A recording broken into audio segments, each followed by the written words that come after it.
اعوذ باللہ من الشیطان الرجیم بسم اللہ الرحمن الرحیم ان الحمد للہ نحمده ونستعینه ونستغفره ونعوذ باللہ من شرور انفسنا ومن سیئات اعمالنا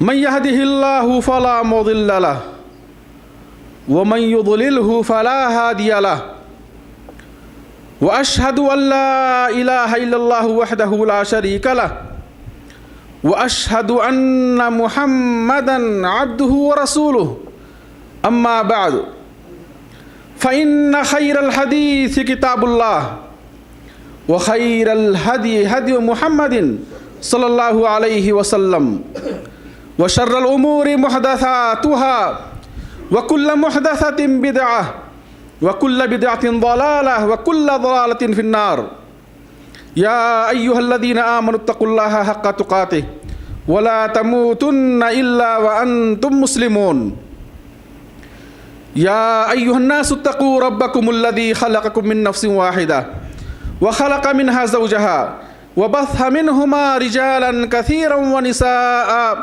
واتقوا الله الذي تساءلون به والأرحام إن الله كان عليكم رقيبا يا أيها الذين آمنوا اتقوا الله وقولوا قولا سديدا يصلح لكم أعمالكم ويغفر لكم ذنوبكم ومن يطع الله ورسوله فقد فاز فوزا عظيما وقال سبحانه وتعالى والذين يدعون من دون الله لا يخلقون شيئا وهم يخلقون أموات غير أحياء وما يشعرون أيان يبعثون وقال سبحانه وتعالى وما أنت بمسمع من في القبور وقال سبحانه وتعالى وإنك لا تسمع الموتى وقال النبي صلى الله عليه وسلم ألا وإن من كان قبلكم كانوا يتخذون قبور أنبيائهم وصالحيهم مساجدا ألا فلا تتخذوا القبور مساجد فإني أنهاكم عن ذلك رواه مسلم. برادران اسلام، دینی و ملی بھائیوں، اللہ سبحانہ تعالیٰ نے اس خوبصورت کائنات اور اس بڑی دنیا کے اندر ہمیں چند دنوں کے لیے پیدا فرمایا اور ہماری ہدایت کے لیے، ہماری رہنمائی کے لیے نبیوں اور رسولوں کو بھیجا، شریعتیں نازل فرمائیں، کتابیں اتاریں، صحیفے بھیجے تاکہ آزمائے. هو الذی خلق الموت والحیات لیبلوکم ایکم احسن عملا. اللہ سبحانہ تعالیٰ نے اس کائنات کے اندر ہم انسانوں کو پیدا فرمایا. اللہ فرماتے ہیں هو الذی خلق الموت والحیات، اسی ذات نے موت و حیات بنائی ہے، لیبلوکم تاکہ وہ تمہیں آزمائے، ایکم احسن عملا کہ تم میں کون اچھا عمل کرتا ہے. اللہ سبحانہ تعالیٰ نے اس دنیا کو آزمائش گاہ، دار الامتحان بنایا ہے، یہ دیکھنے کے لیے کہ ہمارے بندے ہماری بھیجی ہوئی شریعت اور ہمارے بھیجے ہوئے دین پر کہاں تک عمل کرتے ہیں، ہماری باتوں کو کہاں تک قبول کرتے ہیں، ہمارے قوانین پر کہاں تک عمل کرتے ہیں. اس آزمائش کے لیے، اس چیز کا امتحان لینے کے لیے اللہ سبحانہ تعالیٰ نے اس دنیا کے اندر ہمیں چند دنوں کے لیے پیدا فرمایا ہے. اور اس دنیا کے بعد ہماری اصل زندگی، برزخ کی زندگی، آخرت کی زندگی، جو ہمارا اصل ٹھکانہ ہے، ہم سب اس دنیا سے چند دنوں کے بعد، چند سانسوں کے بعد اس دنیا سے ہم رخصت ہوں گے اور اپنی اصل منزل کی طرف روانہ ہوں گے. میرے بھائیوں، موت آنے کے بعد، اس دنیا کی زندگی کے بعد جو زندگی شروع ہوگی، اس زندگی کو اللہ سبحانہ تعالیٰ نے برزخ کی زندگی قرار دیا ہے. اس زندگی کو ہم برزخ کی زندگی سے جانتے ہیں، قبر کی زندگی سے جانتے ہیں. قرآن کریم میں اللہ فرماتے ہیں وَمِن وَرَائِهِمْ بَرْزَخٌ اِلَى يَوْمِ يُبْعَثُونَ کہ انسانوں کے بعد، اس زندگی کے بعد برزخ ہے. یہ برزخ کب تک ہے؟ الی یوم یبعثون، دوبارہ زندہ کیے جانے تک، دوبارہ زندہ کیے جانے تک، وہ قیامت تک کی جو زندگی ہے، موت کے بعد سے لے کر میدان محشر کے لیے، حساب و کتاب کے لیے، دوبارہ زندہ کی جانے تک کی جو زندگی ہے، اسے برزخ کی زندگی کہا جاتا ہے، اور اسی کو قبر کی زندگی کہا جاتا ہے. اور ہر انسان کو جو اس دنیا کے اندر پیدا ہوا، ہر ایک کو برزخ کی زندگی میں جانا ہے، ہر ایک کو موت آنی ہے، چاہے وہ کوئی بھی ہستی ہو، نیک ہو، بد ہوں، فاسق و فاجر ہوں، صالح ہوں، مومن ہوں، کافر ہوں، ہر ایک کو موت آنی ہے، اور موت کے بعد انہیں برزخ کی زندگی میں، قبر کی زندگی میں داخل ہونا ہے. میرے بھائیوں، آج خطبہ جمعہ میں نے جس موضوع کا انتخاب کیا ہے وہ موضوع یہ ہے کہ قبر کیسی ہو اور قبر کیسی رکھیں، قبر کیسی بنائیں. شریعت اسلامیہ نے قبر سے متعلق ہمیں کیا تعلیمات دی ہیں، انشاءاللہ قرآن و حدیث کی روشنی میں، ادلہ صحیحہ کی روشنی میں آپ کے سامنے میں چند مسائل رکھوں گا. میں اللہ سبحانہ وتعالیٰ سے دعا کرتا ہوں الہ العالمین ہمیں درست باتیں کہنے، درست باتیں سننے اور درست باتوں پر عمل کرنے کی توفیق عطا فرمائے. اللہ ہمارے دلوں میں حق قبول کرنے کی صلاحیت پیدا فرمائے. میرے بھائیوں، سب سے پہلے یہ دیکھیں کہ اللہ کے نبی صلی اللہ علیہ وسلم کی زندگی میں ظاہر ہے بہت سارے صحابہ کرام شہید ہوئے، بہت سارے صحابہ شہید ہوئے، صحابیات شہید ہوئیں، بہت سارے صحابہ کرام دنیا سے فوت ہوئے، رخصت ہوئے. آپ کی اہل بیت اور آپ کے گھرانے کے لوگ، آپ کی بیوی خدیجہ رضی اللہ عنہا، آپ کی تین بیٹیاں، آپ کے تین بیٹے فوت ہوئے، بہت سارے اجلہ صحابہ کرام فوت ہوئے. آپ نے انہیں اپنے دست مبارک سے دفن کیا اور ان کی قبریں بنائیں، دست مبارک سے آپ نے انہیں دفن کیا. آئیں دیکھیں کہ اللہ کے نبی صلی اللہ علیہ وسلم کے زمانے میں قبریں کیسی ہوتی تھیں اور آپ نے قبریں کیسی بنائیں، صحابہ کو کیا تعلیم دی. میرے بھائیوں، سنن ابی داؤد کے اندر، مسند احمد، سنن ابی داؤد، سنن ترمذی کے اندر یہ حدیث موجود ہے. اللہ کے نبی صلی اللہ علیہ وسلم نے یوم احد کے دن آپ نے صحابہ کو خطاب کیا، کہا شہدائے احد کی قبروں کے تعلق سے آپ نے فرمایا احفروا واعمقوا واوسعوا واحسنوا. آپ نے اس حدیث کے اندر 4 چیزوں کی نصیحت کی. قبر کیسی ہو؟ فرمایا آپ نے احفروا، کھدائی کرو، واوسعوا، قبر کشادہ کرو، وسیع ہو، کشادہ ہو، واعمقوا، فرمایا آپ نے اور گہری ہو، واحسنوا، اور اچھے ڈھنگ سے اس کے چاروں طرف اسے تراش دیا جائے اور اس کی مٹی کو صاف کر دیا جائے. آپ نے یہ حدیث مسند احمد، سنن ابی داؤد، سنن ترمذی اور دیگر کتب احادیث کے اندر موجود ہے. آپ نے اس حدیث کے اندر شہدائے احد کی قبروں کے تعلق سے آپ نے صحابہ کو حکم دیا کہ قبر کیا ہو؟ گہری ہو، کشادہ ہو اور اچھے ڈھنگ سے اس کی صفائی کر دی جائے. اس سے معلوم ہوا کہ قبر کیسی ہو؟ قبر کشادہ ہو، گہری ہو اور اسے اچھے ڈھنگ سے کیا ہے صاف ستھرا کر کے پھر اس میں میت کو دفن کیا جائے. قبر کی 2 شکلیں آپ کے زمانے میں تھیں، زمین کے لحاظ سے، مٹی کی سختی اور نرمی کے لحاظ سے. کبھی قبریں آپ نے لحد کی رکھیں اور کبھی قبریں آپ نے صندوق کی شکل میں رکھیں. تو قبر چاہے لحد بغلی ہو یا صندوق کی شکل میں ہو، دونوں اعتبار سے قبر گہری ہو، کشادہ ہو اور وسیع ہو. اسی طریقے سے میرے بھائیوں، کتنی گہری قبر ہو، ایک عام متوسط قد کے آدمی کے کمر کے برابر اتنی گہری قبر ہونی چاہیے. پھر آئیں دیکھیں کہ زمین سے قبر کتنی اونچی ہو، زمین سے قبر کتنی اونچی ہو اور کس شکل میں ہو. صحیح بخاری کے اندر ہے سفیان کہتے ہیں کہ انہوں نے نبی کریم صلی اللہ علیہ وسلم کی قبر کو دیکھا. آپ کی قبر مبارک کوہان کی شکل میں تھی، آپ کی قبر مبارک کوہان کی شکل میں تھی. معلوم ہی ہوا قبر کوہان کی شکل میں ہو. اور اسی طریقے سے سنن ابی داؤد کے اندر صالح بن ابی صالح رضی اللہ عنہ کہتے ہیں کہ انہوں نے رسول اللہ صلی اللہ علیہ وسلم کی قبر کو دیکھا. کہتے ہیں رأیت قبر النبی صلی اللہ علیہ وسلم شبرا او نحو شبرن. کہتے ہیں کہ میں نے آپ کی قبر مبارک کو دیکھا، شبرن او نحو شبرن، وہ تقریباً 1 بالشت اونچی تھی. معلوم ہی ہوا کہ قبر کی اونچائی کتنی ہو زمین سے؟ کم و بیش ایک بالشت اونچی ہو اور وہ کوہان کی شکل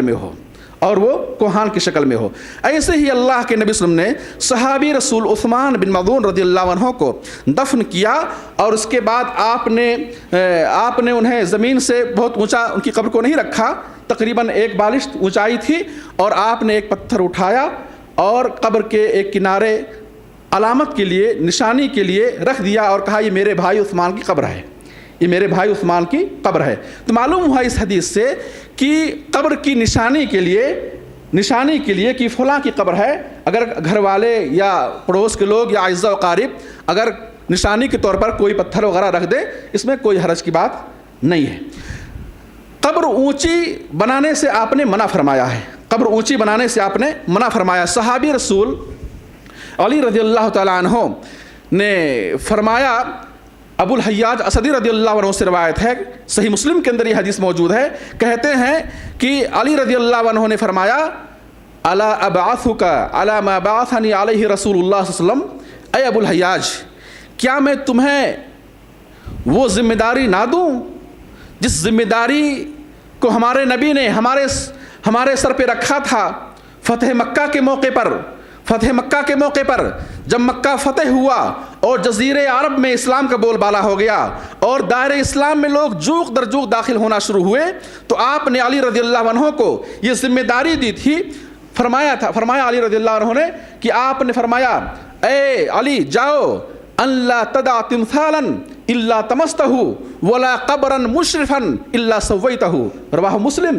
آپ نے علی رضی اللہ عنہ کو فتح مکہ کے موقع پر یہ مشن دے کر بھیجا کہ جاؤ، جہاں کہیں تمہیں مجسمہ نظر آئے، جہاں کہیں تمہیں پتلا نظر آئے، مجسمہ نظر آئے، اسے کیا ہے توڑ دو، اسے مسمار کر دو، ولا قبرا مشرفا الا سویتہ، اور جہاں کہیں تمہیں اونچی قبر نظر آئے اسے برابر کر دو، اسے کیا کر دو؟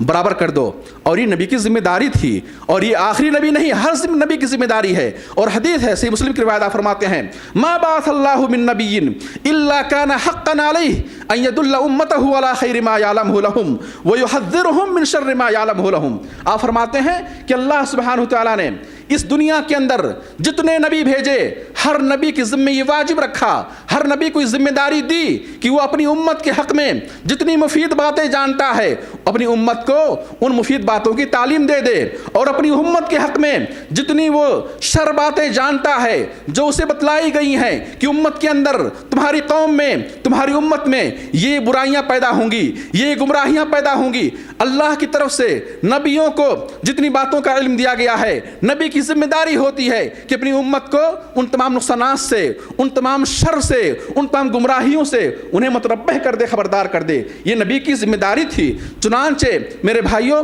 اللہ کے نبی صلی اللہ علیہ وسلم نے پچھلی قوموں کے تعلق سے، آپ کو معلوم ہے وہ حدیث، آپ فرماتے ہیں لَتَتَّبِعُنَّ سُنَنَ مَنْ كَانَ قَبْلَكُمْ، اے میری امت کے لوگوں، تم لوگ اپنے سے پہلوں کے نقش قدم پر ضرور چلو گے، تم لوگ اپنے سے پہلی امتوں کے نقش قدم پر، ان کے طور طریقوں پر، ان کی گمراہیوں کو ضرور تم اختیار کرو گے، ان کے طور طریقوں پر تم ضرور چلو گے۔ فرمایا آپ نے، اگر ان میں سے کوئی شخص کسی گو کے سوراخ میں داخل ہوا ہوگا، میری امت میں ایسے لوگ پیدا ہوں گے جو ان یہود و نصارہ اور بنی اسرائیل اور پچھلی قوموں کے نقش قدم پر چلتے ہوئے وہ اس سوراخ میں داخل ہونے کو شرف اور عزت سمجھیں گے اور اس میں داخل ہونے کی کوشش کریں گے۔ میرے بھائی، اس حدیث سے معلوم یہ ہوا کہ وہ پچھلی قوموں میں جتنی گمراہیاں پائی جاتی ہیں وہ ساری گمراہیاں اس امت کے اندر بھی پائی جائیں گی، چنانچہ آئیں دیکھیں کہ پچھلی قوموں میں قبروں کے تعلق سے کیا کیا گمراہیاں تھیں۔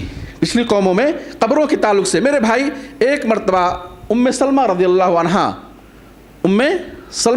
عنہ اور ام حبیبہ رضی اللہ عنہ، آپ کے ازواج مطہرات نے آپ کے سامنے بیان کیا، کہا کہ انہوں نے حبشہ کے اندر کنیسہ دیکھا۔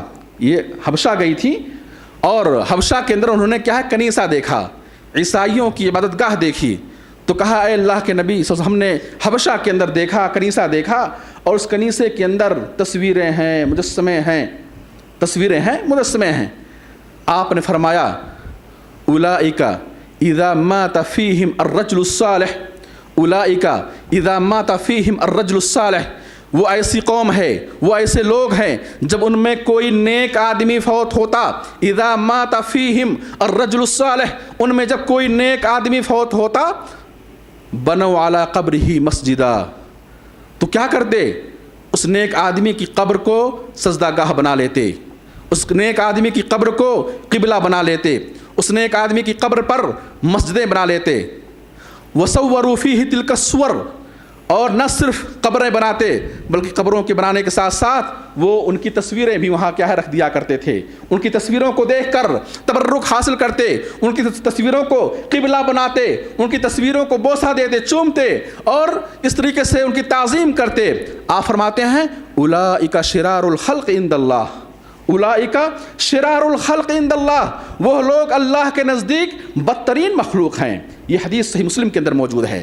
وہ لوگ اولئک شرار الخلق عند اللہ، وہ لوگ اللہ کے نزدیک بدترین مخلوق ہیں، ساری مخلوقات میں سب سے بدترین مخلوق ہے۔ میرے بھائی آپ غور کریں اس حدیث پر، یہ بات میری نہیں ہے، یہ بات نبی پاک کی زبان مبارک سے، آپ کے پاکیزہ زبان سے یہ نکلی ہوئی بات ہے۔ آپ فرماتے ہیں کہ وہ لوگ ایسے لوگ تھے جب ان میں کوئی نیک آدمی فوت ہوتا تو وہ اس کی قبر پر مسجدیں بناتے، ان کی قبر کو سجدہ گاہ بنا لیتے اور ان کی تصویریں وہاں رکھتے، ان تصویروں سے، ان قبروں سے تبرک حاصل کرتے، ان کی تعظیم کرتے۔ آپ فرماتے ہیں اولئک شرار الخلق عند اللہ، یہ لوگ اللہ کے نزدیک بدترین مخلوق ہیں، یہ لوگ اللہ کے نزدیک بدترین مخلوق ہیں۔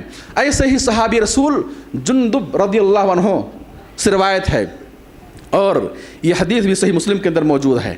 صحابی رسول جندب بن عبداللہ البجلی رضی اللہ عنہ کہتے ہیں کہ میں نے آپ کی وفات سے چند دن پہلے، اور بعض روایتوں میں ہے کہ آپ کی وفات سے 5 دن پہلے میں نے آپ کو دیکھا کہ آپ انتہائی بے چینی کی حالت میں، انتہائی پریشانی کی حالت میں اپنے چہرے مبارک پر اپنی چادر کو رکھتے اور کبھی کبھار چہرے سے چادر کو ہٹا دیتے، انتہائی بے چینی کی حالت میں آپ نے فرمایا الا وان من کان قبلکم کانوا یتخذون قبور انبیائہم وصالحیہم مساجدا الا فلا تتخذوا القبور مساجدا فانی انہاکم عن ذلک، رواہ مسلم۔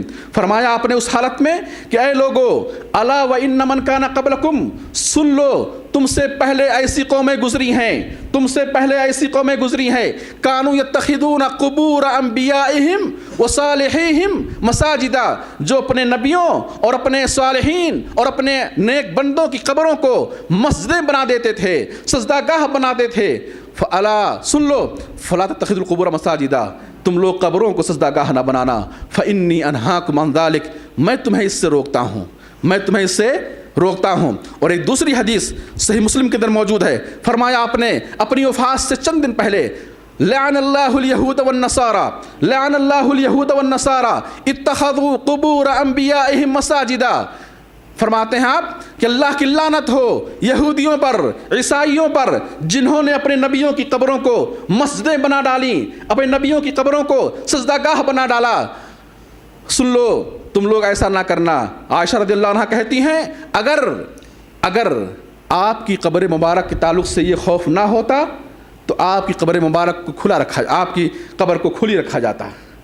اور کہتی ہیں یحذر ما فعلوا، آپ اپنی امت کو ڈرا رہے ہیں سابقہ امتوں کے اس فعل سے، اس جرم سے، اس گناہ سے، اس گمراہی سے آپ اپنی امت کو خبردار کر رہے ہیں۔ میرے بھائی آپ اس حدیث پہ غور کریں کہ اللہ کے نبی صلی اللہ علیہ وسلم نے لعنت بھیجی یہودیوں پر، عیسائیوں پر۔ کس نے لعنت بھیجی؟ یہ ہماری اپنی بات نہیں ہے، یہ حدیث لعن اللہ الیہود والنصارى اتخذوا قبور انبیائہم مساجدا، آپ نے لعنت بھیجی یہودیوں اور نصرانیوں پر۔ کیوں؟ اس لیے کہ انہوں نے اپنے نبیوں اور صالحین کی قبروں کو سجدہ گاہ بنا لیا تھا، اس پر مسجدیں تعمیر کر لی تھیں۔ اور فرمایا آپ نے میں تمہیں اس سے روکتا ہوں، ان کی مشابہت سے روکتا ہوں، ان کی مشابہت سے روکتا ہوں اور تمہیں اس فعل سے روکتا ہوں۔ اور آپ نے میرے بھائیوں اس حدیث پہ غور کریں کہ مختلف انداز سے لعنت بھیج کر اور آپ نے سختی کے ساتھ 3 بار روکا، کہا فلا تتخذوا القبور مساجدا، تم قبروں کو سجدہ گاہ نہ بنانا، فانی انہاکم عن ذلک، میں تمہیں اس سے روکتا ہوں۔ آپ نے 2 بار روکا، حالانکہ 1 بار روکنا کافی تھا، لیکن آپ نے تاکید کے لیے کہا میں تمہیں اس سے روکتا ہوں۔ یہ حدیث بھی کیا ہے صحیح مسلم کے اندر موجود ہے. اور آئیں دیکھیں کہ اس سلسلے میں قبروں پر سجدہ کرنا، وہاں جھکنا، یا قبروں کی طرف رخ کر کے نماز پڑھنا، یا قبروں پر عمارت تعمیر کرنا، یا مسجد تعمیر کرنا، یا مسجد کے اندر قبر بنانا، ہم نے جان لیا کہ یہ یہود و نصارہ کا فعل ہے. ہم نے جان لیا کہ ایسا کرنے والوں پر آپ نے لعنت بھیجی ہے. ہم نے جان لیا کہ آپ صلی اللہ علیہ وسلم نے فرمایا ایسے لوگ بدترین لوگ ہیں. اور آئیں دیکھیں صحیح مسلم کی ایک دوسری حدیث، آپ فرماتے ہیں وَلَا تُصَلُّوا إِلَى الْقُبُورِ. ایک دوسری بات ہے لا تجلسوا علی القبور ولا تصلوا الیہا، کہ نہ قبروں پر بیٹھو نہ قبروں کی طرف رخ کر کے نماز پڑھو. یہ حدیث بھی صحیح مسلم کے اندر موجود ہے. آپ نے قبروں کی طرف رخ کر کے نماز پڑھنا، قبروں کو قبلہ بنانا، اس سے کیا ہے آپ نے روکا ہے، اس سے روکا ہے. اور دوسری حدیث صحیح مسلم کے اندر صحابی رسول جابر رضی اللہ عنہ سے روایت ہے، جابر رضی اللہ عنہ سے روایت ہے، کہتے ہیں نہا رسول اللہ صلی اللہ علیہ وسلم ان یجسس القبر وان یقعد علیہ وان یبنى علیہ وفی روایت وان یکتب علیہ. اللہ کے رسول صلی اللہ علیہ وسلم نے قبروں کو پختہ کرنے سے منع کیا، قبروں کو پختہ کرنے سے آپ نے منع کیا، اور وان یقعد علیہ، اور قبر پر بیٹھنے سے منع کیا. قبر پر بیٹھنے سے منع کیا، چاہے قبر کے اوپر بیٹھنا ہو یا قبر کے پاس بیٹھنا ہو، ہدایہ اور تحائف وصول کرنے کے لیے، صدقات و خیرات وصول کرنے کے لیے، کسی بھی اعتبار سے آپ نے قبروں کے پاس بیٹھنے سے منع کیا. اور اسی طریقے سے وَأَن يُبْنَى عَلَيْهِ، اور قبر پر قبہ اور مزار تعمیر کرنے اور عمارت تعمیر کرنے سے آپ نے منع کیا. اور دوسری روایت میں ہے وَأَن يُكْتَبَ عَلَيْهِ، اور قبر پر لکھنے سے آپ نے منع کیا. قبروں پر تختیاں لگانے، قبروں پر بورڈ لگانے اور قبروں پر لکھنے سے آپ نے کیا ہے منع کیا ہے. یہ سب شرک کے وسائل میں سے ہیں، یہ شرک کے اسباب میں سے ہیں. یہ سارے کام ایسے ہیں جو انسان کو، آنے والی نسلوں کو گمراہیوں میں مبتلا کر سکتے ہیں. تو آپ نے شرک سے روکا اور شرک کے اسباب اور وسائل سے روکا، اور ان تمام افعال سے روکا جو افعال انسان کو شرک میں مبتلا کر دینے والے ہیں، شرک میں مبتلا کر دینے والے ہیں. آئیں دیکھیں کہ ائمہ، میرے بھائی، یہ تو حدیثیں رہی جو ہم نے سنی، مختلف حدیثیں دلائل کی روشنی میں آپ نے سنی، جن میں آپ نے قبروں کو سجدہ گاہ بنانے اور قبروں کو مسجدیں بنانے یا قبروں پر عمارت تعمیر کرنے والوں پر آپ نے لعنت بھیجی ہے اور انہیں بدترین مخلوق قرار دیا ہے، اور آپ نے اس سے روکا ہے. آئیں دیکھیں صحابہ کا زمانہ دیکھیں، تابعین کا زمانہ دیکھیں، تبع تابعین کا زمانہ دیکھیں. امام ابو حنیفہ رحمۃ اللہ علیہ، امام مالک رحمۃ اللہ علیہ، امام شافعی رحمۃ اللہ علیہ، امام احمد بن حنبل رحمۃ اللہ علیہ، امام بخاری رحمۃ اللہ علیہ، امام مسلم رحمۃ اللہ علیہ، بلکہ آپ امت کے بڑے بڑے علماء، فقہاء، محدثین، مفسرین کی سیرت کو آپ پڑھیں. بلکہ علماء کہتے ہیں، جمہور علماء کہتے ہیں کہ ائمہ اربعہ، امام ابو حنیفہ رحمۃ اللہ علیہ، امام مالک رحمۃ اللہ علیہ، امام شافعی اور امام احمد بن حنبل رحمہ اللہ، یہ سب متفق ہیں، یہ چاروں متفق ہیں کہ قبروں پر مسجدیں بنانا یا قبر پر عمارت تعمیر کرنا کیا ہے، یہ حرام ہے. کیا ہے؟ یہ حرام ہے. یہ چاروں ہیں. اور امت کے دیگر علماء اور فقہاء اور جمہور اہل علم متفق ہیں اس بات پر کہ قبروں پر عمارت تعمیر کرنا، قبروں کو سجدہ گاہ بنانا یا مسجدوں میں قبر بنانا، یہ کیا ہے؟ یہ حرام ہے. کیا ہے؟ یہ حرام ہے. اور میرے بھائی، اگر اس جگہ کہیں مسجد میں قبر ہو یا قبر پر مسجد بنائی گئی ہو تو اس قبر کو وہاں سے منتقل کر دیا جائے، اس قبر کو وہاں سے منتقل کر دیا جائے. وَأَنَّ الْمَسَاجِدَ لِلَّهِ وَأَنَّ الْمَسَاجِدَ لِلَّهِ فَلَا تَدْعُوا مَعَ اللَّهِ أَحَدًا. یہ مسجدیں اللہ کے لیے ہیں، یہ مسجدیں اللہ کے لیے ہیں. اللہ کے ساتھ کسی اور کو نہ پکارو، اللہ کے ساتھ کسی اور کو نہ پکارو. میرے بھائی، اگر مسجد کے اندر قبر ہو، لا محالہ طور پر صاحب قبر کی تعظیم، اس کی عظمت، اس کا احترام، اس سے امید، یہ کیا ہے انسان کے دل میں آ جائے گی، انسان کے دل میں آ جائے گی. اور اس میں کوئی حرج کی بات نہیں. ان کی قبر کو منتقل کر دیا جائے، ان کی قبر کو منتقل کر دیا جائے، یا کہ قبر کو منتقل کرنا اگر ممکن نہ ہو، کوئی حرج کی بات نہیں کہ اس مسجد کو وہاں سے، اس حصے سے کیا ڈھا دی جائے اور مسجد کیا ہے دوسری طرف بنا دی جائے یا بڑھا دی جائے یا ہٹا دی جائے، اور اس میں کوئی حرج کی بات نہیں ہے. آپ دیکھیں قباء کے اندر جب منافقوں نے مسجد بنائی تھی، کس لیے بنائی تھی؟ بنائی اس لیے تھی کہ اسلام کے خلاف، مسلمانوں کے خلاف سازشیں کر سکیں، پلاننگ کر سکیں مسجد کے اندر بیٹھ کر کے. چنانچہ آیت نازل ہوئی سورۃ توبہ کے اندر کہ یہ مسجد جو بنائی گئی ہے یہ مسلمانوں کو نقصان پہنچانے کے لیے، اسلام کو نقصان پہنچانے کے لیے. اور آپ غزوہ تبوک سے واپسی کے بعد آپ نے صحابہ کرام کی ایک جماعت کو بھیجا قباء کی طرف اور کہا جاؤ اور اس مسجد کو گرا دو، منہدم کر دو، ڈھا دو. تو وہ جگہ جہاں شریعت کے خلاف کام ہو ان اڈوں کو ختم کرنا اور ان جگہوں کو ختم کرنا یہ کیا ہے؟ یہ واجب ہے اور اسلام کی تعلیم ہے، اسلام کی تعلیم ہے۔ اور دیکھیں میرے بھائی کہ قبروں پر جا کر کے وہاں لوگ انہیں پکارتے ہیں، ان کے سامنے اپنی حاجت رکھتے ہیں، وہاں جھکتے ہیں، ان کی تعظیم و احترام کرتے ہیں، وہاں چادروں اور پھول چڑھاتے ہیں، وہاں جانور ذبح کرتے ہیں، وہاں بہت سارے مردوں عورتوں کا ہجوم ہوتا ہے، وہاں میلے لگتا ہے، وہاں عرس لگتا ہے، اور وہاں اگربتیاں جلائی جاتی ہیں، وہاں پر صدقات و خیرات کی جاتے ہیں، وہاں نظریں پوری کی جاتی ہیں، بہت سارے ایسے کام کیے جاتے ہیں جو کام اللہ کے لیے ہونا چاہیے، جو کام اللہ کے لیے ہونا چاہیے۔ اور دیکھیں اللہ سبحانہ وتعالیٰ نے قرآن کے اندر کھلے الفاظ میں یہ بیان فرمایا کہ جو قبروں میں مدفون ہیں تم انہیں سنا نہیں سکتے ہو۔ اللہ فرماتے ہیں قرآن کے اندر وما انت بمسمع من فی القبور، قرآن کی آیت اللہ فرماتے ہیں کہ جو قبروں میں مدفون ہیں تم انہیں سنا نہیں سکتے۔ قبر والا دنیا سے منقطع ہو گیا، دنیا سے اس کا تعلق ختم ہو گیا، اور حدیث ہے صحیح مسلم کی روایت آپ فرماتے ہیں اذا مات ابن آدم انقطع عنہ عملہ، جب انسان مر جاتا ہے تو دنیا سے اس کا تعلق اور عمل کا سلسلہ کیا ہے؟ بند ہو جاتا ہے، ختم ہو جاتا ہے۔ وہ اپنی دوسری زندگی میں ہے، وہ برزخ کی زندگی میں ہے، اور برزخ کی زندگی میں دو ہی چیزیں ہیں، یا تو نعمت ہے یا عذاب ہے، یا نعمت ہے راحت و سکون ہے یا تکلیف و پریشانی ہے، وہاں کوئی تیسری چیز نہیں ہے۔ وہاں ہر شخص نفسی کا شکار ہے، کون قبر میں کس حالت میں ہے، اور قبر والے کے اعمال اللہ کی بارگاہ میں قبول ہوئے یا قبول نہیں ہوئے۔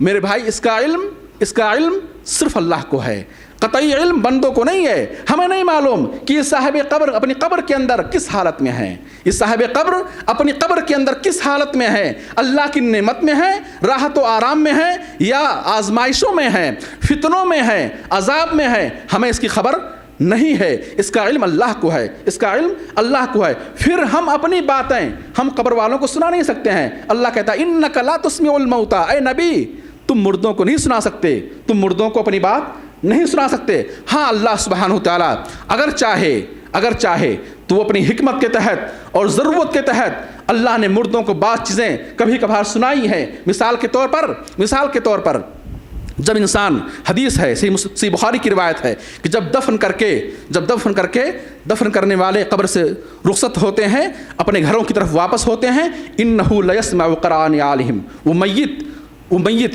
چاہے وہ کافر ہو، چاہے وہ منافق ہو، چاہے مومن ہو، جنتی ہو یا جہنمی ہو، فاسق و فاجر ہو، صالح اور نیک بندہ ہو، کوئی بھی ہو، جو بھی شخص قبر میں دفن ہوتا ہے، جب دفن کرنے والے اسے چھوڑ کر واپس ہوتے ہیں تو ان کے جوتوں کی آہٹوں کو سنتا ہے۔ اللہ سبحانہ وتعالیٰ حکمت کے تحت اور اسے افسوس اور حسرت دلانے کے لیے کہ جن کی خاطر تم نے مجھے ناراض کیا تھا، جن کی خاطر تم نے میرے دین کو ٹھکرا دیا تھا، جن کی خاطر تم نے میری عبادت سے سستی اور کاہلی کی تھی، آج تجھے مٹی کے نیچے دفن کر کے جا رہے ہیں۔ یہ حسرت اور افسوس دلانے کے لیے اللہ سناتا ہے، ورنہ ہم اپنی باتیں مردوں کو سنا نہیں سکتے۔ قرآن میں اللہ کہتا ہے انک لا تسمع الموتى، تم مردوں کو سنا نہیں سکتے، اور وما انت بمسمع من فی القبور، اور جو قبروں میں مدفون ہیں تم انہیں اپنی باتیں سنا نہیں سکتے۔ تو میرے بھائی جب وہ سنتے نہیں ہماری باتیں، وہ دیکھتے نہیں، تو وہاں انہیں پکارنا، ان کے سامنے اپنی حاجتیں رکھنا اور ان کے بارے میں یہ عقیدہ رکھنا کہ اللہ کے یہاں ہمارے لیے سفارشی ہیں، یہ ہمارے وسیلہ ہیں، یہ ہمارے واسطہ ہیں ہمارے اور اللہ کے بیچ میں، یہ جائز اور درست نہیں ہے، یہ شرک کے وسائل ہیں، یہ چیزیں ایسی ہیں جو انسان کو لامحالہ شرک میں مبتلا کر دیں گی۔ بہت سارے بھائی وہاں جا کر اس نیک بندے کی قربت حاصل کرنے کے لیے، اس صاحب قبر کو خوش کرنے کے لیے وہاں جانوروں کے نذرانے پیش کرتے ہیں، وہاں جانور اور مرغے ذبح کرتے ہیں، اور صحیح مسلم کی حدیث سے آپ فرماتے ہیں لعن اللہ من ذبح لغیر اللہ، لعن اللہ من ذبح لغیر اللہ، اللہ کی لعنت ہو اس شخص پر جو غیر اللہ کے لیے جانور ذبح کرے، اللہ کی لعنت ہو اس شخص پر جو غیر اللہ کے لیے جانور ذبح کرے، غیر اللہ کو خوش کرنے کے لیے، غیر اللہ سے اپنی مرادیں پوری کروانے کے لیے، غیر اللہ کے خوف اور محبت میں جو جانور قربان کرے، ایسے بندے پر اللہ کے نبی صلی اللہ علیہ وسلم نے لعنت بھیجی ہے۔ کیوں؟ یہ شرک ہے۔ فصلی لربک ونحر، اپنے رب کے لیے نماز پڑھو، اپنے رب کے لیے سجدہ کرو، ونحر، اور اپنے رب کے لیے قربانی کرو، اپنے رب کے لیے قربانی کرو۔ جانور قربان کرنا اور نظر ماننا یہ کیا عبادت ہے؟ کیا ہے؟ یہ عبادت ہے، اور عبادت میں کسی کو شریک کرنا شرک اکبر ہے۔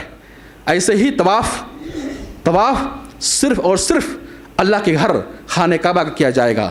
خانہ کعبہ کے سوا کسی اور مسجد کا طواف کرنا جائز اور درست نہیں ہے. کسی اور جگہ کا طواف کرنا جائز اور درست نہیں ہے. یہ خصوصیت اور یہ امتیازی شان صرف خانہ کعبہ کو حاصل ہے جس گھر کا طواف کیا جائے گا. آج آپ دیکھیں کہ بہت سارے لوگ بہت سارے ممالک میں نیک بندوں کی قبروں کا طواف کرتے ہیں, جا کر وہاں سجدے کرتے ہیں, ان کے احترام میں الٹے پاؤں واپس ہوتے ہیں اور وہاں جا کر جھکتے ہیں تعظیماً, ان کی قبروں کا بوسہ دیتے ہیں. میرے بھائی, یہ تعظیم, یہ احترام اور یہ سب کرنا کیا ہے؟ یہ شرک کے وسائل میں سے ہے, شرک کے اسباب میں سے ہے. اور سجدہ یہ عبادت ہے, رکوع جھکنا عبادت ہے, سجدہ عبادت ہے. یہ صرف اللہ کے لیے زیب دیتا ہے, اللہ کے سوا کسی اور کے لیے زیب نہیں دیتا ہے. بہت سارے بھائی اٹھتے بیٹھتے مشکلات اور پریشانیوں میں انہیں پکارتے ہیں, ان کے سامنے اپنی حاجتیں رکھتے ہیں. اور قرآن کریم میں اللہ فرماتے ہیں والذین یدعون من دون اللہ لا یخلقون شیئا وهم یخلقون وما یشعرون ایان یبعثون وما یشعرون ایان یبعثون. اللہ فرماتے ہیں جو لوگ والذین یدعون, جو لوگ پکارتے ہیں, کس کو پکارتے ہیں؟ من دون اللہ, غیر اللہ کو. وہ غیر اللہ کوئی بھی ہو, پتھر ہو, مخلوق ہو, جاندار ہو, بے جان کوئی بھی ہو. والذین یدعون من دون اللہ, جو غیر اللہ کو پکارتے ہیں, لا یخلقون شیئا, وہ غیر اللہ کچھ پیدا نہیں کر سکتے. وہم یخلقون, اور وہ خود پیدا کیے گئے ہیں, اور وہ خود پیدا کیے گئے ہیں. اللہ کہتے ہیں وما یشعرون ایان یبعثون, پیدا کرنا تو دور کی بات, انہیں خود اپنے بارے میں خبر نہیں ہے. وما یشعرون ایان یبعثون, انہیں تو اس بات کا شعور بھی نہیں ہے, انہیں تو اپنے بارے میں اس بات کا علم نہیں ہے کہ انہیں کب دوبارہ زندہ کیا جائے گا, کب دوبارہ بعث, ایان یبعثون, انہیں کب زندہ کیا جائے گا انہیں خود پتہ نہیں ہے. کب زندہ کیا جائے گا, کب انہیں میدان محشر کی طرف بھاگتے ہوئے جانا ہوگا, کب حساب و کتاب ہوگا, کب رب کی بارگاہ میں حاضری ہوگی, انہیں خود اس بات کا شعور اور احساس نہیں ہے. ایک دوسری آیت میں اللہ فرماتے ہیں کہ جو لوگ آسمان و زمینوں میں ہیں غیب نہیں جانتے. وما یشعرون ایان یبعثون, انہیں تو غیب جانا تو دور کی بات, انہیں اپنے بارے میں خبر نہیں ہے کہ انہیں کب دوبارہ زندہ کیا جائے گا.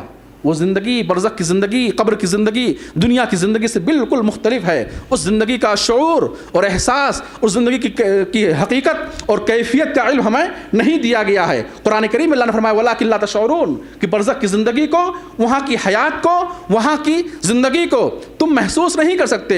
اس زندگی کا شعور تمہیں نہیں, اس کا علم تمہیں نہیں ہے. اس زندگی کے بارے میں تو تمہیں علم نہیں ہے, وَلَا تَقْفُ مَا لَيْسَ لَكَ بِهِ عِلْمٌ, اس کا تمہیں علم نہیں دیا گیا ہے, اس کے پیچھے نہیں پڑنا ہے کہ یہ اللہ کے بڑے قریبی ہیں, یہ اللہ کے محبوب ہیں, یہ اللہ کی بارگاہ ہمارے لیے سفارش کریں گے. آپ کس نے بتلایا کہ ان کے اعمال اللہ کی بارگاہ میں قبول ہوئے اور وہ اللہ کے قریبی ہو گئے؟ کس نے آپ کو بتلایا کہ اللہ کی بارگاہ میں آپ کی حاجتیں یہ رکھوائیں گے, قبول کروائیں گے؟ کیسی یہ بات آپ کو معلوم ہوئی؟ کیا وہ صاحب قبر اپنی زندگی میں اس بات کا دعویٰ کیا تھا کہ میں مرنے کے بعد اللہ کے بندوں کی حاجتیں اللہ کی بارگاہ میں رکھواؤں گا؟ میرے بھائی, اللہ کے نبی صلی اللہ علیہ وسلم جو اللہ کے نزدیک بالاتفاق کوئی شک و شبہ نہیں اس چیز میں, جو شبہ کرے وہ مشکل پڑے گا. اس میں کوئی شک و شبہ نہیں کہ ساری مخلوقات میں اللہ کے نزدیک سب سے محبوب ترین ہستی, سب سے مقرب ترین ہستی کون ہے؟ جناب محمد رسول اللہ صلی اللہ علیہ وسلم ہے. آپ نے اپنی بیٹی فاطمہ سے کہا, صحیح مسلم کی حدیث ہے, کہ بیٹی فاطمہ اپنے آپ کو جہنم کی آگ سے بچا, لا اغنی عنک من اللہ شیئا, میں اللہ کے ہاں تیرے کوئی کام نہیں آ سکتا, تو اپنے آپ کو جہنم کی آگ سے بچا. صحیح مسلم کی حدیث, لا اغنی عنک من اللہ شیئا, میں اللہ کے ہاں تیرے کوئی کام نہیں آ سکتا. اللہ کے نبی صلی اللہ علیہ وسلم نے یہ دعویٰ نہیں کیا کہ میں اپنی وفات کے بعد تمہاری حاجتیں رب کی بارگاہ میں قبول کرواؤں گا, تم لوگ اللہ کو میرے وسیلے سے پکارنا, تم لوگ مجھے پکارنا, تمہارے پر مشکلات آئیں, پریشانیاں آئیں, تم لوگ ہماری قبروں پہ آنا. نہیں, بلکہ اللہ کے نبی صلی اللہ علیہ وسلم کی قبر مبارک اس زمین پر ساری قبروں میں سب سے مبارک قبر, سب سے افضل ترین قبر ساری قبروں میں. آپ اپنی زندگی میں رب سے دعا کر کے گئے تھے, اللہم لا تجعل قبری عیدن, اے اللہ تو میری قبر کو میلہ گاہ نہیں بنانا, اے اللہ تو میری قبر کو میلہ گاہ نہ بنانا. اور دوسری دعا آپ نے فرمائی تھی اللہم لا تجعل قبری وثنا یعبد، اے اللہ تو میری قبر کو بت نہ بنانا، وثن نہ بنانا. معلوم کیا ہوا کہ قبر پہ بھی اگر وہ کام ہو جو بتوں پر کے سامنے ہوتے ہیں تو قبر بھی کیا ہے، بت کے حکم میں ہے. آپ نے دعا کی تھی اللہم لا تجعل قبری وثنا یعبد، اے اللہ تو میری قبر کو بت نہ بنانا کہ اس کی عبادت کی جائے، اس کی پرستش کی جائے. چنانچہ اللہ سبحانہ وتعالیٰ نے اور آپ نے یہ دعا کیوں فرمائی تھی؟ اس لیے کہ آپ کو معلوم تھا، آپ کو وحی کے ذریعے خبر دی گئی تھی کہ یہود و نصارہ نے اپنے نبیوں کی قبروں پر مسجدیں بنائی تھیں، قبروں کو سجدہ گاہ بنایا تھا. آپ کو معلوم تھا اور یہ بات بھی معلوم تھی کہ میری امت میں ایسے لوگ پیدا ہوں گے جو پچھلی امتوں کے نقش قدم پر چلیں گے، ان کی اتباع اور پیروی کریں گے. چنانچہ آپ نے اپنی زندگی میں رب سے دعا کی تھی کہ اللہ تو میری قبر کو بت نہ بنانا کہ اس کی عبادت کی جائے، پرستش کی جائے. اور الحمدللہ آپ کی دعا قبول ہوئی رب کی بارگاہ میں. اور اس وقت سے لے کر آج تک میرے علم کے ناقص علم کے مطابق ایسا کوئی دور اس امت پر نہیں آیا، ایسا کوئی دور اور ایسی کوئی حکومت اس امت میں نہیں آئی کہ اس حکومت میں یا اس دور میں لوگ وہاں جا کر کے میلہ لگائیں، وہاں جا کر کے پھول اور چادر چڑھائیں. آپ کی قبر مبارک ان چیزوں سے پاک رہی. الحمدللہ اللہ نے آپ کی دعا قبول فرمائی اور 1400 سے اوپر زمانہ اور سال گزر چکا. میرے بھائیوں، ایسا کوئی دور نہیں آیا کہ لوگ جا کر کے وہاں کیا ہے، پھول اور چادر چڑھائیں، اگربتی اور وہاں اور آگ جلائیں، وہ وہاں سجدہ کریں یا آپ کی قبر مبارک کا طواف کریں. ایسا کوئی دور اور ایسا کوئی وقت اس آپ کی قبر مبارک پر نہیں آیا. الحمدللہ اللہ نے آپ کی قبر کو اس چیز سے محفوظ رکھا. میرے بھائی، بہت سارے بھائی یہ اعتراض کرتے ہیں کہ آپ یہ منع کرتے ہیں کہ قبروں پر مسجدیں نہ بنائیں یا قبروں پر عمارت تعمیر نہ کریں یا قبے تعمیر نہ کریں، مسجد میں قبر نہ بنائیں. تو پھر اللہ کے نبی صلی اللہ علیہ وسلم کی قبر مبارک، اللہ کے نبی صلی اللہ علیہ وسلم کی قبر مبارک پر قبہ جو تعمیر کیا گیا ہے، دیوار جو تعمیر کی گئی ہے، یا جو مسجد کے اندر وہ قبر آ رہی ہے، اس سلسلے میں دیکھیں جب آپ کی وفات ہوئی تو صحابہ کے درمیان اختلاف ہوا کہ آپ کو کہاں دفن کیا جائے.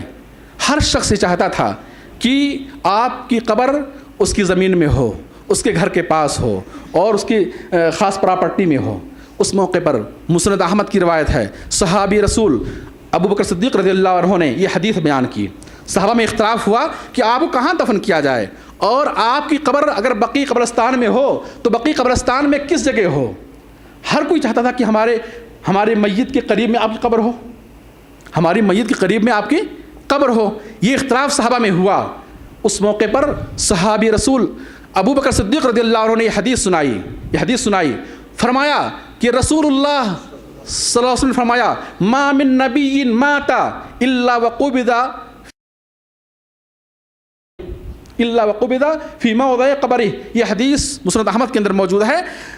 صحابی رسول ابو بکر صدیق رضی اللہ عنہ نے فرمایا کہ آپ نے فرمایا، کیا فرمایا کہ جب بھی کوئی نبی فوت ہوتا ہے، ما من نبی مات، کسی نبی کو موت آتی ہے، الا وقبض فی موضع قبرہ، مگر یہ کہ وہ اسی جگہ اس کی روح قبض کی جاتی ہے جہاں اس کی قبر ہونی ہوتی ہے.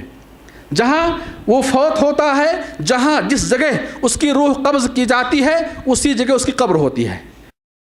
جب ابو بکر صدیق رضی اللہ عنہ نے یہ حدیث سنائی صحابہ کرام کو تو سارے صحابہ کرام اپنی باتوں کو واپس لے لیے. اختلاف فوراً یہ حدیث سنتے ہی ان کا اختلاف ختم ہو گیا اور بالاتفاق آپ کو وہاں دفن کیا گیا جہاں آپ کی روح قبض کی گئی تھی، اور وہ عائشہ رضی اللہ عنہ کا حجرہ تھا، مسجد نبوی نہیں تھی.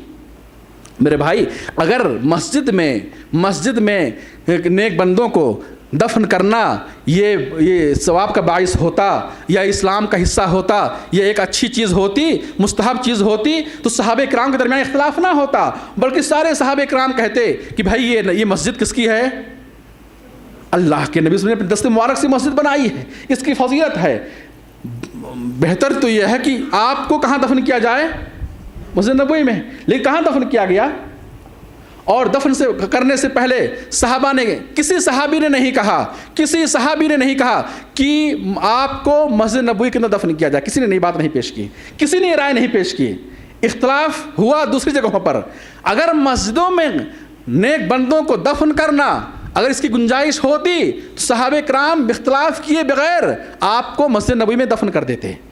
لیکن جب صحابہ نے یہ حدیث سنی کہ جہاں جس نبی کی فوت ہو اللہ کی سنت رہی ہے کہ اس نبی کو وہیں دفن کیا جائے، صحابہ کرام بالاتفاق آپ کو عائشہ رضی اللہ عنہ کے حجرے میں جہاں آپ کی وفات ہوئی وہاں دفن کیا، وہاں کیا ہے دفن کیا۔ پھر پہلی صدی ہجری کے آخر میں عبد الملک بن علی اس کے زمانے اس نے جو ہے جب مسجد نبوی کی توسیع کی، مسجد نبوی کی توسیع کی تو اس نے اس حجرے کو مسجد نبوی میں کیا ہے داخل کیا، کیا ہے داخل کیا، اور اس وقت علماء نے انکار کیا، اس وقت علماء نے انکار کیا، اہل علم نے انکار کیا، مگر وقت خلیفہ تھا، اس نے کہا کہ کوئی حرج کی بات نہیں، مسجد کی توسیع کے تحت اگر یہ اندر ہو بھی جائے تو کوئی حرج کی بات نہیں، اور اسی زمانے سے پھر مختلف زمانے گزرتے گئے اور اس میں توسیع ہوتی گئی اور وہ اس طرح سے مسجد کے ایک طرف وہ حجرہ کیا ہے توسیع کی وجہ سے کیا ہے وہ حجرہ آ گیا۔ لیکن میرے بھائی ہمیں لوگوں کا عمل نہیں دیکھنا ہے، ہمیں کیا دیکھنا ہے؟